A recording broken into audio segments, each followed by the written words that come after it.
మిత్రులందరికీ శ్రీకృష్ణ జన్మాష్టమి శుభాకాంక్షలు. నేను మీ కొండా మోహన్ ఫ్రమ్ కుసనావా ఛానల్. ప్రపంచంలోని హిందువులంతా భక్తి ప్రపత్తులతో జరుపుకునే గొప్పనైన పండుగ శ్రీకృష్ణ జన్మాష్టమి. దశావతారాలలో 8వ అవతారమైన శ్రీకృష్ణావతారంలోని మూల పురుషుడు శ్రీకృష్ణ పరమాత్ముని పుట్టినరోజే ఈ కృష్ణాష్టమి పండుగ. దాదాపు 5000 సంవత్సరాల క్రితం ఈ నేలపై మానవ రూపంలో నడయాడిన మహానుభావుడు, మంచికి చెడుకు జరిగిన కురుక్షేత్ర యుద్ధంలో మంచి వైపుకు నిలబడి ఎన్నో అవమానాలు భరించి మంచిని గెలిపించిన శిష్ట రక్షకుడు, దుష్ట శిక్షకుడు శ్రీకృష్ణ పరమాత్ముడు.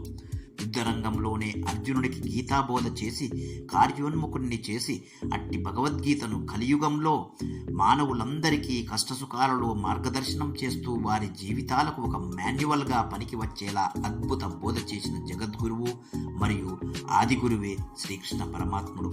తన చిన్ననాటి మిత్రుడు అతిపేద బ్రాహ్మణుడు అయిన కుచేలుడు తీసుకువచ్చిన పిడికెడు అటుకులు తిని కుచేలునికి సకల సంపదలు అనుగ్రహించిన నిజమైన స్నేహతత్వాన్ని ప్రపంచానికి చాటిన దేవదేవుడు ఆ శ్రీకృష్ణుడే.